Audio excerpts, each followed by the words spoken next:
को जय मसीह की। आइए वचन की ओर चलते हैं। सब लोग निकाल लीजिए, सब लोग अपनी बाइबल लेकर बैठे हैं ना, है ना। जब हम वचन पढ़ते हैं, वचन सुनते हैं, तो हमें हमारा बाइबल हमारे साथ होना चाहिए, है ना। क्योंकि बाइबल से ही हम हर चीज सीखते हैं। प्रभु ने हमें बाइबल इसलिए दिया है कि हम इसके द्वारा सीखने पाए, है ना। सब लोग बाइबल निकाल लीजिए और बाइबल में से निकाल लीजिए पहला राजा, उसका 2रा अध्याय और उसकी 30वीं आयत। कोई मेरे लिए पढ़ दे।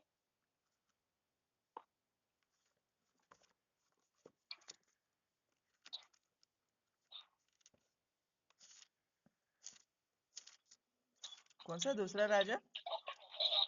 पहला राजा उसका 2रा अध्याय और उसकी 30वीं आयत।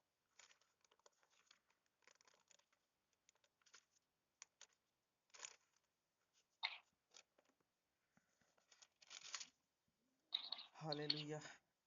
मैं संसार की रीति पर कुछ करने वाला हूँ, इसलिए तो हिवा बांध कर पुरुषार्थ दिखा। नहीं नहीं नहीं, पहला राजा उसका 2रा अध्याय और उसकी 3री आयत। तीसरी, ओके। और जो कुछ तेरे परमेश्वर यहोवा ने तुझे सौंपा है, उसकी रक्षा करके उसके मार्ग पर चला करना, और उस जैसा मूसा की व्यवस्था में लिखा है वैसा ही उसकी विधियों तथा आज्ञाओं और नियमों और चितौनियों का पालन करते रहना, जिससे जो कुछ तू करे और जहाँ कहीं तू जाए उसमें तू सफल होए। हालेलुया। आमीन, हालेलुया। प्रभु आशीष करे। आइए वचन के लिए प्रार्थना करते हैं। हालेलुया। पिता परमेश्वर तेरा धन्यवाद। पिता परमेश्वर सच में प्रभु आज के वचन के लिए हम धन्यवाद देते हैं। पिता परमेश्वर जैसे तूने वचन में लिखा है, पिता परमेश्वर जो तू इस वचन में कहता है मेरे राजा, सच में पिता परमेश्वर हम उन सब आज्ञाओं को मानने वाले, उसके अनुसार चलने वाले बने। पिता परमेश्वर हमें बुद्धि ज्ञान समझ से परिपूर्ण कर। पिता परमेश्वर जब हम वचन सुनते हैं पिता परमेश्वर, या वचन बताते हैं पिता परमेश्वर, जो सुने पिता परमेश्वर से समझ देना मेरे परमेश्वर की वचन के द्वारा वो आशीषित होने वाला हो प्रभु, 100 गुना फल लेकर आने वाला हो प्रभु जी। पिता परमेश्वर राजा तेरा धन्यवाद। वचन के लिए तेरा धन्यवाद देती प्रभु, तू अच्छा वचन दिया पिता परमेश्वर। सच में प्रभु जी आज के वचन के द्वारा तू सबसे बात करने पर प्रभु जी तेरा धन्यवाद देते हैं। अपनी प्रार्थना को तेरे को यीशु मसीह के नाम से मांगते हैं, सुन और कबूल कर। आमीन। जैसा कि वचन में लिखा है, और जो कुछ तेरे परमेश्वर ने तुझे सौंपा है, साफ साफ लिखा है यहाँ पर, और जो कुछ तेरे परमेश्वर यहोवा ने तुझे सौंपा है। इसका मतलब परमेश्वर ने कुछ तो आपको और मुझे सौंपा है, कुछ तो उसने ऐसा कहा है कि जिस चीज को आप और मैं पूरा करें, है ना। परमेश्वर यहाँ पर खुद बोल रहा है कि जो कुछ तेरे परमेश्वर यहोवा ने तुझे सौंपा है, उसकी रक्षा करके उसके मार्गों पे चला करना। क्या लिखा है यहाँ पर? उसकी रक्षा करके उसके मार्गों पर चला करना। और वो शिक्षा उसने हमें क्या दी है? वो जो 10 नियम हमारे लिए लिखे गए हैं, पता है ना, निर्गमन की पुस्तक में लिखा हुआ है वो 10 नियम। अगर आप देखें तो आपको निर्गमन की पुस्तक में आपको 10 नियम मिलेंगे जो परमेश्वर ने मूसा को दिए थे। जब परमेश्वर ने हेरोद पर्वत पे मूसा को बुलाया और मूसा वहां गया और फिर वो 10 आज्ञाएं दी, तो परमेश्वर क्या चाहता? सिर्फ 10 आज्ञाएं। उन 10 आज्ञाओं को हम अपने जीवन में नहीं लेकर आ पाते। यहाँ पे परमेश्वर क्या कह रहा है? जो कुछ तेरे परमेश्वर यहोवा ने तुझे सौंपा है। क्या सौंपा है परमेश्वर ने हमें? 10 आज्ञाएं दी थी, है ना। कि इस आज्ञाओं से, इन आज्ञाओं का पालन करना, एक खरा व्यक्ति बनना, अच्छी बातें सीखना, अच्छा काम करना, हर बुराई से दूर रहना, है ना। अपने परमेश्वर का नाम व्यर्थ न लेना, वहां पर लिखा हुआ है। लेकिन आज हम लोग क्या करते हैं? ओ प्रभु, ओ माय गॉड, हे पिता, ऐसा वैसा, हर बात में ओ गॉड ऐसा क्यों हुआ, ओ माय गॉड, इस तरीके की शब्द प्रभु नहीं चाहता कि हम हर चीज में इस तरीके के शब्द यूज करें। लेकिन हम लोग इस चीज को नहीं समझते। परमेश्वर ने लिखा है वहां पर सीधी सी बात, अपने प्रभु का नाम व्यर्थ मत लेना। और हम क्या करते हैं? ऐसा करते हैं, हम इसमें भी बात करते हैं, व्यर्थ बातों में भी परमेश्वर का नाम ले लेते। इतनी छोटी सी ऐसी, बस इतना ही तो करना था कि अपने परमेश्वर का नाम व्यर्थ मत लेना। जहां पर जरूरत हो वहां पर तुम मेरा नाम ले, तो मैं तेरे साथ रहूंगा, मत डर, मैं तुझे हियाव दूंगा। लेकिन हम लोग क्या करते हैं, व्यर्थ में परमेश्वर के नाम को व्यर्थ लेते हैं, तो परमेश्वर को बिल्कुल भी पसंद नहीं है। उसने आज्ञा दी आपको और मुझे, उसने ऐसी बहुत सारी 10 आज्ञा दिया, हम उन 10 आज्ञा के अनुसार अपने जीवन में चलते हैं, चलते। हम सिर्फ उन 10 आज्ञाओं को अपने जीवन में लेकर नहीं चल पाते। लिखा है, और जो कुछ तेरे परमेश्वर यहोवा ने तुझे सौंपा है उसकी रक्षा करके उसके मार्गों पर चला करना। उसकी रक्षा करके, जो बात उसने आपको और मुझे सिखाई है उसकी रक्षा करके उन बातों को अपने जीवन में लेके चला करना। हमें उन सारी बातों को लेकर क्या करना है, परमेश्वर के रास्ते पर चलना है। उस सारी बातों को अपने जीवन में बनाए रखना है। और उसके आगे उसने क्या लिखा, और जैसा मूसा की व्यवस्था में लिखा है। मूसा ने क्या कहा था, मूसा की व्यवस्था में क्या लिखा है, यही तो लिखा है, आज्ञा ही तो लिखी है जो मूसा को दी गई थी। और जैसा मूसा की व्यवस्था में लिखा है वैसा ही उसकी विधियों और आज्ञाओं और नियमों और चुनौतियों का पालन करते रहना। लिखा है यहाँ पर सब कुछ। तो क्या आप नियमों को, आज्ञाओं को और चुनौतियों को मानते हैं? आप उसके अनुसार चलते हैं, उसके अनुसार अपना जीवन व्यतीत करते हैं? नहीं करते, नहीं करते हम।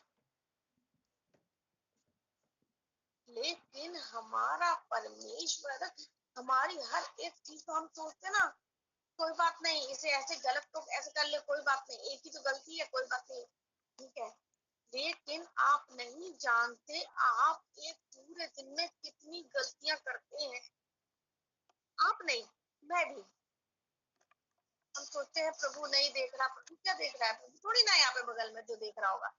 लेकिन इस बात को आप जानना, आपका प्रभु आपकी हर एक चीज को देख रहा है। फिर आपके जीवन में अगर दुख आते हैं, आपके जीवन में परेशानी आती है, आपको तो हाँ प्रभु ये क्या हो गया, ऐसा कैसे हो गया, तो पर आपने एक बार भी सोचा कि ऐसा क्यों हुआ? ऐसा इसलिए हुआ क्योंकि आपने अपने जीवन में ऐसा करना था। परमेश्वर कभी आपको ये कुछ भी गलत नहीं करता, उसने कुछ भी आपके लिए बुरा नहीं सोचा, उसने आपके लिए सब कुछ भला, अच्छा, चंगा रखा है। लेकिन हम अपने कार्यों के द्वारा, अपनी करनी के द्वारा अपने जीवन में क्या करते हैं, गलत चीज को इनवाइट कर देते। हम खुद बुलाते हैं, परमेश्वर नहीं लेकर आता। दाऊद ने क्या करा, सिर्फ एक गलती दाऊद की, सिर्फ पूरे जीवन में अगर हम दाऊद के बारे में देखते हैं तो दाऊद की सिर्फ एक गलती, जो उसने एक दूसरी पराई स्त्री पर बुरी नजर डाली। एक गलती का उसे कितना भुगतान भुगतना पड़ा, है ना।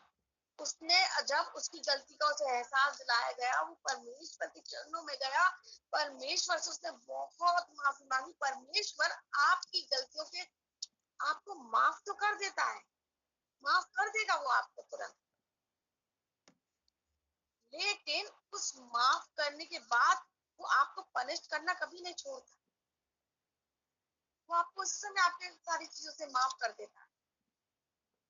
उसको भी, दाऊद को भी माफी मिल गई थी, लेकिन दाऊद ने इसका एक भुगतान भरा था। उसने जो उस औरत पर उसने नजर डाली थी, उस औरत के द्वारा उसको एक बच्चा हुआ, और उस बच्चे को परमेश्वर ने उससे ले लिया। कितना बड़ा दुख था उसके जीवन में ये वाली बात। परमेश्वर हमें ताड़ना क्यों देता है? इसलिए कि हम गलत रास्ते से बच जाएं, हम हर बुराई से निकल जाएं। उसने हमें नियम, आज्ञा, चुनौतियां सिर्फ इसलिए दी कि आप और मैं, जैसा हमारा परमेश्वर पवित्र है, हम भी वैसे ही पवित्र बने। वो चाहता है, इसलिए चाहता है कि हम पाप ना करें, हम स्वर्ग से वारिस हो, अनंत जीवन हमारा हो, हम उजियाले में चले, अंधियारे में ना चले, हम हर अंधकार से बचा लिए जाए, हर बुराई से निकाल लिए जाए।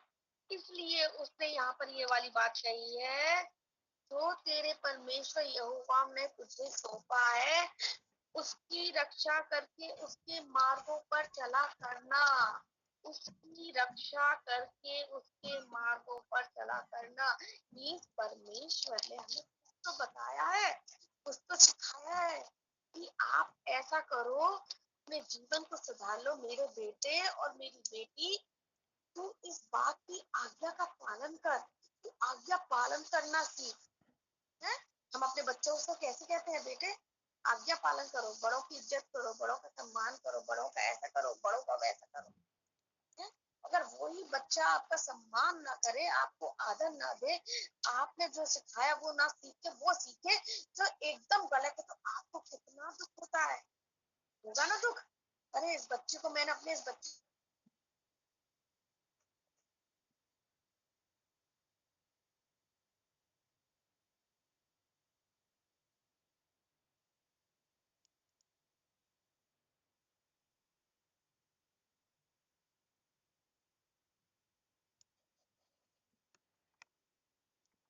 नहीं देता। तो हमारा परमेश्वर जिसे हम अपना अब्बा पिता कह के पुकारते हैं, वो हमें कैसे गलत शिक्षा दे सकता है ना। वो भी तो हमें अच्छी शिक्षा देगा, उसने भी तो हमें अच्छा सिखाया। क्या आप और मैं उन शिक्षाओं पर चलते हैं? क्या आप और मैं उन आज्ञाओं को सच में मानते हैं? क्या आप और मैं सच में आज्ञाकारी हैं? एक बार अपने जीवन को अंदर टटोल के देखिए, क्या आप सच में आज्ञाकारी हैं परमेश्वर के? जैसा परमेश्वर आपसे चाहता है आप वैसा करते हैं? आपने सच में परमेश्वर की आज्ञाओं को अपने जीवन में लिख के रखा है? हृदय रूपी पट्टिका पे वो 10 आज्ञाएं आपको याद है? अगर मैं आप में से किसी से पूछूं तो शायद आपको 10 आज्ञाएं याद नहीं है, लेकिन उन आज्ञाओं को आपको याद करना है, अपने हृदय रूपी पट्टिका पे लिखना है कि जब कुछ ऐसी बात हो तो मुझे याद नहीं, मेरे परमेश्वर ने बोला है। ऐसा नहीं करना, आपको वो आज्ञा तुरंत याद आए, नहीं मेरे प्रभु ने मुझे ऐसा बोला है, मैं ये काम नहीं करूंगा, मेरे प्रभु ने मुझे आज्ञा दी है, मैं वो चीज नहीं करूंगा। उन आज्ञाओं को आपको याद रखना है, उस आज्ञाओं के अनुसार आपको चलना है। तो देखिए आप अपने जीवन में कितनी आशीष के मार्ग को खोलते देखते हैं। अगर आपके जीवन में कोई भी आशीष रुक गई है, कोई बंधन है, कोई श्राप है, किसी प्रकार की कोई बीमारी लगातार चली आ रही है, आप घर में कलेश है, परेशानी है, आप बहुत बुराइयों में फंसे हो, आप एक बार इन आज्ञाओं को, इन नियमों को, इन चुनौती को मानकर तो देखिए। तो देखिए परमेश्वर आपके जीवन में कैसी आशीष लेकर आता है, आप सोच भी नहीं सकते आपका प्रभु आपके जीवन में वो कर देता है। अगर सोचिए वो तो परमेश्वर है, वो तो हमें हर चीज देना जानता है? लेकिन हम तो अपने बच्चों को हर चीज नहीं दे सकते ना। लेकिन आपका बच्चा आपसे कहे कि पापा मुझे वो चीज चाहिए, मम्मी मुझे वो चीज चाहिए जो आपकी हैसियत से परे है, लेकिन आप उसके बावजूद भी कहेंगे नहीं मेरे बच्चे ने मुझे मांगा, और मेरा बच्चा इतना खरा है, मेरा बच्चा इतना अच्छा है, मेरी सारी आज्ञाओं को मानता है, मेरी हर चीज पूरा करता है, जो मैं उससे कहता हूँ वो करता है, तो मैं क्यों नहीं उसको वो चीज लाके। आप चाहे अपनी जरूरतों को रोकेंगे, चाहे कुछ भी रोकेंगे, आप अपने बच्चे को वो चीज लाके देंगे, क्यों? क्योंकि आपका बच्चा आज्ञाकारिता करने चल रहा है, आपका बच्चा आपके अनुसार हर कार्य को कर रहा है। आपके बच्चे की तारीफ 10 लोग आके आपके घर में करते कि अरे बहन जी या भाई साहब आपका बच्चा ऐसा है, ऐसा अच्छा करता है, आपके बच्चे से तो हम देख के बड़े इतनी खुशी होती है आपको। तो सोचो ऐसे ही अगर आप परमेश्वर के राज्य के लिए अच्छे कार्य करेंगे, अच्छी चीज, तो 10 लोग आपको देखकर आशीषित होंगे, 10 लोग आपको देखेंगे कि हाँ वो बहन या वो भाई सच में परमेश्वर का सच्चा दास है, सच में परमेश्वर की सच्ची दासी है, उसे हम उसके जीवन में देखो कितनी आशीष है। और वो लोग भी आपसे पूछेंगे, आएंगे आपके घर में, बहन आपसे मिलकर बड़ा अच्छा लगता है, आपकी बातें सुनकर अच्छा लगता है। एक मसीह जीवन हमेशा आशीष की बात करता है, आशीष की बात कहता है, उनके जीवन से आशीष होनी चाहिए, उनके कपड़े से उठने बैठने चलने फिरने से हर आशीष ही आशीष निकलनी चाहिए। है लिखा है वचन में कि तू जो भी कार्य करे इस बात को जान कर कि वो कार्य तू किसी के लिए नहीं वरन मेरे लिए करता है। अगर आप अपने घर में खाना भी बनाते हैं ऐसे बनाई कि मैं वो इतने लगन के साथ कि मैं वो खाना मेरे परमेश्वर के लिए बना। अगर मैं कोई भी कार्य अपने घर की सफाई कर रही हूँ तो मैं इस घर की सफाई इस रीति से करूँ कि मेरा परमेश्वर आज मेरे घर में आने वाला है। क्या हम ऐसा करते हैं? क्या हम ऐसा करते हैं? नहीं, जल्दी जल्दी जल्दी सफाई, आधी सफाई हुई आधी नहीं हुई, खाना कच्चा पक्का जैसा बना जल्दी जल्दी बनाओ, चलो छुट्टी करो। गर्मी बहुत है यार, आज जल्दी जल्दी ऐसा ऐसा करके छुट्टी करते हैं, आज ये कर लेते हैं आज वो कर लेते हैं, आज ऐसा वैसा जो भी। चलो ठीक है, कभी कभी समझ में आता है हमारे पास टाइम नहीं होता कुछ ऐसा होता है, लेकिन रोज तो नहीं है ऐसा ना। लिखा है वचन में, अगर आप बाइबल सच में पढ़ते हैं तो आपको ये जो मैं बोल रही हूँ सारी बातें आपको वचन में मिलेंगी, क्योंकि वचन में खुद लिखा है कि तू जो भी कार्य कर इस बात को जान कर कि तू जो भी कुछ कर रहा है वो किसी के लिए नहीं वरन मेरे लिए कर रहा है, मेरे लिए। आज मैं ये वचन पढ़ रही हूँ आपको सिखाने के लिए तो मैं पढ़ ही रही हूँ, लेकिन मैं मेरे परमेश्वर को भी बता रही थी कि मेरा परमेश्वर जाने कि उसकी बेटी आज उसके लोगों को जो वचन बता रही है वचन सही है कि नहीं है, सही बात बता रही है कि नहीं, है ना। परमेश्वर ने इसलिए तो मुझे नहीं चुना कि मैं आऊं और कोई भी वचन लूं और कोई भी वचन आपको बता दूं। परमेश्वर चाहता है कि आपको वो वचन बताया जाए जिससे आपके जीवन में सच में आशीष आए। आप सीखें, आप जाने, परमेश्वर के नियमों को जाने, परमेश्वर की आज्ञाओं को जाने, परमेश्वर की रोटी को जाने जो वो हमें देता है, उसने दिया है ना। मूसा की आप व्यवस्था पढ़े उसमें लिखे हुए हैं, निगमन में उसने मूसा को क्या दिया था, बुलाया था, और पट्टिकाओं पे क्या लिखा था, वचन यही आज्ञाएं लिख के दी थी कि जा मेरे लोगों को इन आज्ञाओं को सिखा और समझा, इन नियमों पे वो चले। तो मैं देखो उनके जीवन में कैसा अद्भुत कार्य करता हूँ। फिर सबसे लास्ट में क्या लिखा है, लास्ट में लिखा है जिससे जो तू कुछ करे और जहां कहीं तू जाए उसमें तू सफल हो, तू उसमें क्या हो, सफल हो। क्या आप अपने हर काम करते हैं और उसमें सफल हो जाते हैं? बिल्कुल भी नहीं, है ना। 10 कार्य करते 10 में से 4 में सफल हो गए, 6 बेकार के रह गए। लेकिन अगर आप आज्ञाओं को मानेंगे, परमेश्वर के अनुसार चलेंगे, तो क्या होगा, आप जो कुछ भी करेंगे, जहां कहीं भी जाएंगे, उसमें तुम सफल होएगा, तो उसमें सफल होएगा। वचन में लिखा है, मैं अपनी मर्जी से नहीं कर रही हूँ। और आप इस बात को बहुत अच्छी तरह से जानते हैं, जो वचन में लिखा हुआ है वो कैसा है, एकदम सच बात है। वो ना वचन में से घट सकता है ना वचन में बढ़ सकता है। एज इट इज, जैसा लिखा है वैसा पूरा होगा, मेरे जीवन में नहीं, आपके जीवन में भी। तो उसके लिए आपको और मुझे क्या करना है, उन वचनों को, जो 10 वचन लिखे हुए हैं ना, उन्हें याद करना है, अपने हृदय रूपी पट्टिका पे लिखना है। बाइबल में ही नहीं रखे रहना कि हाँ बाइबल में लिखे हुए हैं और बस लिखे रहने दो, पढ़े हैं हमने ठीक है। आपको उन वचनों को अपने हृदय रूपी पट्टिका पे लिख लेना है। जब भी आप कुछ गलत सोचे कि तो एक बार याद करें 10 वचन में से आपको जो 10 नियम परमेश्वर ने आपको 10 आज्ञाएं दी हैं, उसमें आप भली बात चल रहे हैं कि नहीं, उसमें आप भली भांति चल रहे हैं कि नहीं, है ना। जब तक आप उन नियमों को अपने जीवन में लागू नहीं करेंगे, आपके कार्य पूरी रीति से सफल नहीं होंगे।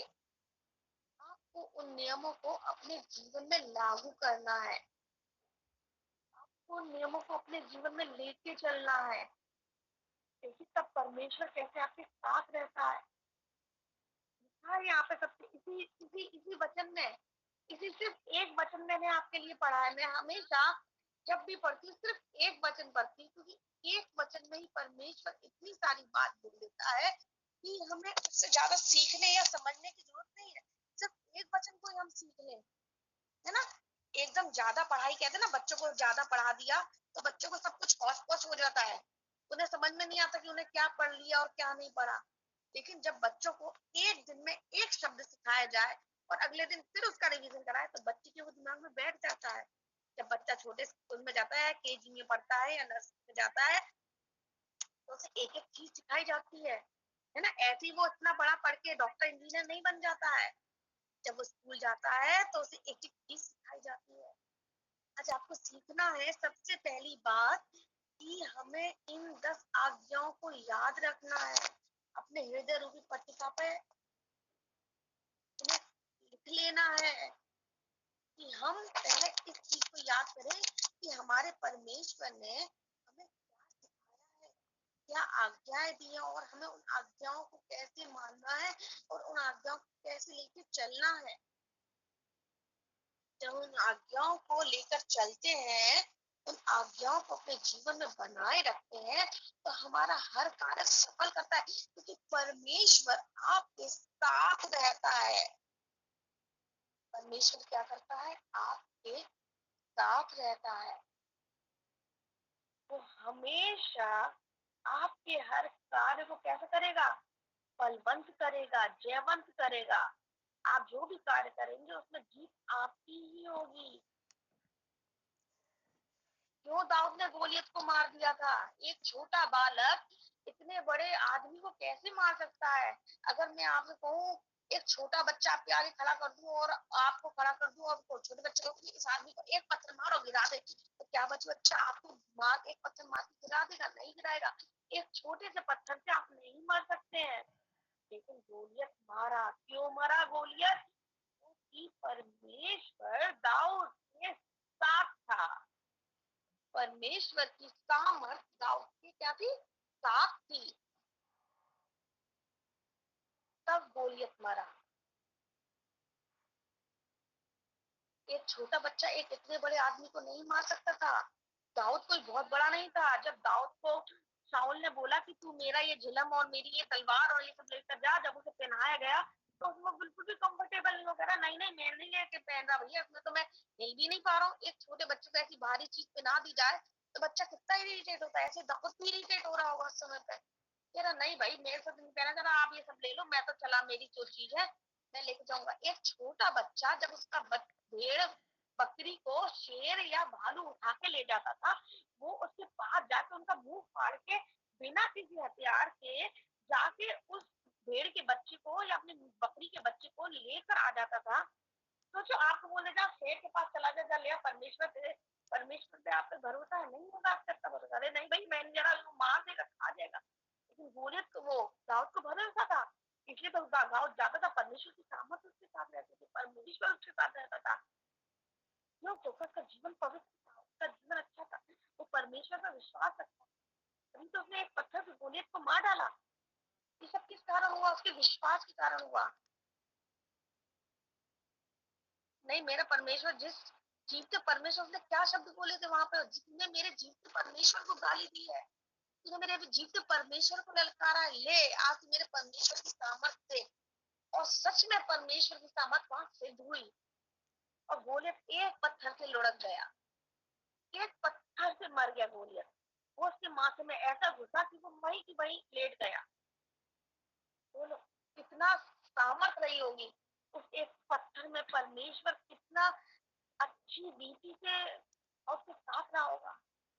सोचो, कभी इमेजिन करो इस बात को, अगर आप आंख बंद करें और अपनी आंखों के सामने सोचे कि सच में कभी कभी मैं कोई बात सोचती हूँ परमेश्वर में, जैसे दाऊद को मैं सोचती कभी, प्रभु कैसे वो एक पत्थर से मर गया, अचंभा कैसे हो गया ना। एक छोटा बच्चा इतने बड़े आदमी को, जिसको देखकर पूरी सेना डर गई, राजा तक डर गया, एक छोटा बालक नहीं डरा उससे? और उसने जाके उससे तुरंत मार भी डाला। ये होता है परमेश्वर के प्रति विश्वास, लगन, परमेश्वर का अपने परमेश्वर को अपने जीवन में ग्रहण करते हैं तो परमेश्वर आपको सिद्ध करता है। ये भी वचन में लिखा हुआ है, अगर तू मुझ में बना रहेगा तो मैं तेरे को सिद्ध करता चला जाऊंगा। अगर तू मुझ में बना रहेगा तब तो मैं तुझे सिद्ध करता रहूंगा, सिद्ध करूंगा, लिखा है वचन। यहाँ परमेश्वर ने सिर्फ, मैं लास्ट बार आखिरी बार पूरा वचन एक बार पढ़ देती हूँ, आप ध्यान देना और इस वचन को घर में सुनना, एक बार दोबारा इस वचन पर मनन करना, इस वचन को देखना कि इस वचन में परमेश्वर क्या आपको कहता है। एक बार इस वचन पर रख के हाथ रख के प्रार्थना करना, प्रभु सच में आज का वचन मेरे लिए है, मेरे को सच में प्रभु की इन 10 आज्ञाओं को याद करना है। प्रभु सच में तेरी उन 10 आज्ञाओं को मेरे को अपने हृदय की पट्टिका पे लिख लेना है। प्रभु सच में जैसी तूने आज्ञा मेरे लिए ठहराई है, जो तूने मुझे कहा है, मैं उसके अनुसार अपने जीवन व्यतीत करूंगा, मैं उसके अनुसार अपने जीवन को चलाऊंगा। सुनिए आप एक बार फिर से मैं वचन पढ़ देती हूँ। पहला राजा उसका 2रा अध्याय और उसकी 30वीं आयत। अगर नहीं है, बाइबल खोली हुई है तो उसका अंडरलाइन करें इस चीज पर, लिखिए, और जो कुछ तेरे परमेश्वर यहोवा ने तुझे सौंपा है उसकी रक्षा करके मार्गों पर चला करना, और जैसा मूसा की व्यवस्था में लिखा है वैसे ही उसकी विधियों तथा आज्ञाओं और नियमों और चुनौतियों का पालन करते रहना, जिससे जो तू कुछ करे और जहां कहीं जाए उसमें तू सफल हो। लिखा है, नीचे सारी बात लिखी है, उस पूरे वचन का सार और नीचे की 1-2 लाइन में है, जिससे जो तू कुछ करे और जहां कहीं तू जाए उसमें तू सफल हो, उसमें तू सफल हो। तू यानी आप और मैं। उसमें ये तो नहीं कहा कि हाँ परमेश्वर ये कह रहा है कि नहीं उसमें मेरी बहुत महिमा होगी, उसमें तू मेरे को ऐसा कर देगा। परमेश्वर उसमें कह रहा है आपके लिए और मेरे लिए कि तू जहां भी जाएगा, जो भी करेगा उसमें तू सफल होगा। तू यानी आप और मैं, सिर्फ वो हमारे भले के लिए सोचता है, हमारे अच्छे के लिए सोचता है ना। तो आज के वचन के अनुसार आप इस वचन पे हाथ रख के सच में प्रार्थना करना और नियमों को याद करना कि जो 10 नियम 10 आज्ञाएं प्रभु ने लिखी है उसके अनुसार अपने जीवन को बनाए, उसके अनुसार हम अपने जीवन में चले। तो प्रभु आज के वचन के द्वारा आपको आशीष करे। आइए वचन के लिए प्रार्थना करते हैं। हालेलुया। राजा तेरा धन्यवाद,